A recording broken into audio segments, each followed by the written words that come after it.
Welcome back. It's been a few days since I posted a video. I want to apologize for that, but I've had some tendonitis going on in my knee and possibly a tear, but I had to go to the doctor and we're getting that seen about. But I wanted to shoot you a couple of tips for this time of year. Here in Tennessee, it never fails. It can warm up, get beautiful, and you think, okay, it's here. Garden time is here, and then we have a freeze. We have freezes at night. They don't usually last like for days on end. It's just maybe at night it'll drop down below the hard freeze temperature. It'll get down below 34, and therefore your plants that don't do well with frost, it may destroy them if you've gotten anxious like a lot of people do and went ahead and planted. But there are things you can do. Now, this is just if you plant and then there's a surprise frost. Don't think I can go ahead and plant and I can do this and my plants will be okay, because you don't know what to expect. Don't do this too early. Don't plant your plants before the recommended dates. You know your area. Here in Tennessee, we have several different, as they call, winters that come at the end of the true winter. It'll warm up, and then you'll have what they call a dogwood winter. You'll have redbud winter. This is what the old folk call them.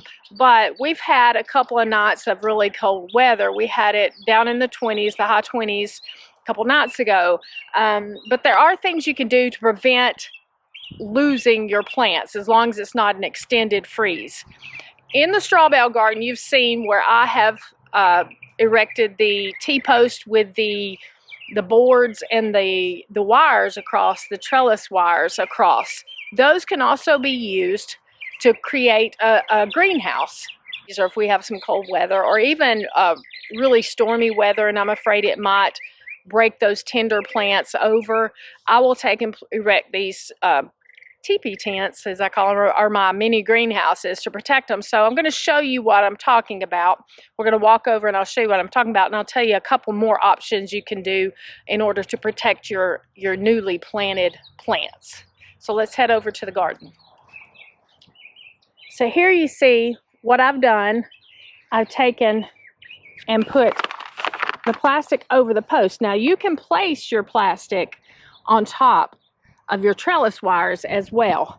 But I went ahead and I had planted some romaine lettuce and some cabbage. Now the cabbage would have been fine, more than likely, in these temperatures, because they were not long lasting, just a couple, 2 or 3 hours during the night. I have a couple cabbage and a couple broccoli over in my raised bed that did fine. They were out in the temperature and they did fine with no problems.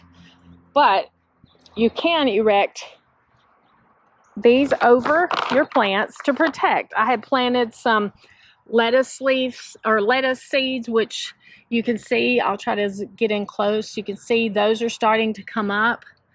And I wanted to make sure to protect those tender leaves. And I have some other things in here. I've planted carrots and I have some onions that it wouldn't have bothered the onions. But this is what you can do when you erect these T-posts and these trellis wires. You can create little mini greenhouses. Now, I had transplanted some squash seeds, some squash plants over into my little mini greenhouse. And you can see, unfortunately, I did lose a couple of these plants.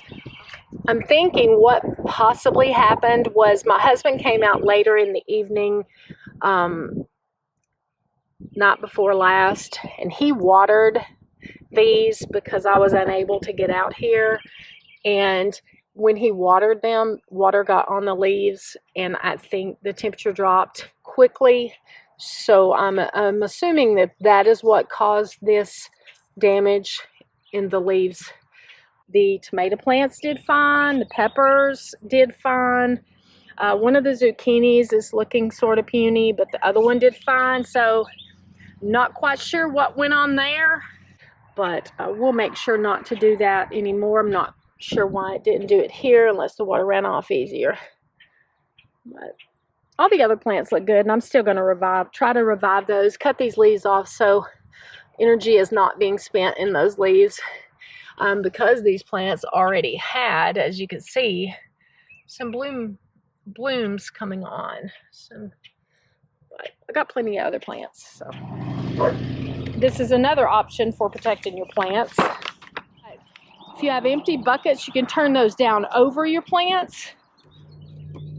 Another option is most everybody's got milk jugs, orange juice jugs or whatnot. You can cut the bottom off of those, and I'll just show you. You can just take and place that milk jug over that dill plant to protect it during the night, but you want to make sure to come out first thing in the morning and remove your covering. My greenhouse, my plastic, the TP greenhouse, as I call them, I have opened up the ends. It's still early in the morning, but I will take and lay this over. I will take this side and lay it over into the walkway over here if I suspect that we're going to have some more cool weather. It's looking like tonight may be the last night for our cool weather, and so I'll be removing this because it's not looking like it's going to get down below the 40s to 50s each night after tonight. So I'll be removing the plastic, and I'm going to start planting some more plants.